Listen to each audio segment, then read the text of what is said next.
এই বাক্য যে পাঠ করছেন এর মানে বুঝতে পারছেন তো? বলছে কেউ যদি আমাকে না বুঝিয়ে দেয় কি করে আমি বুঝবো? বুঝতে পারছে না, তা সত্ত্বেও সে স্বীকার করেছে, অস্বীকার করেনি।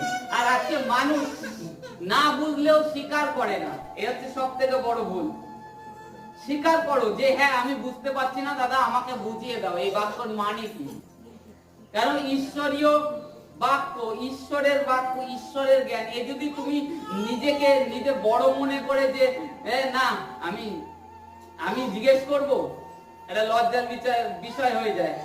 এটা দেবো না, তুমি নত হয়ে হ্যাঁ আমি বুঝতে পারছি না, আমাকে বলে দাও। এখানে এই নপুংসক সে কিন্তু রথে যাচ্ছে আর ফিলিপ দৌড়চ্ছে।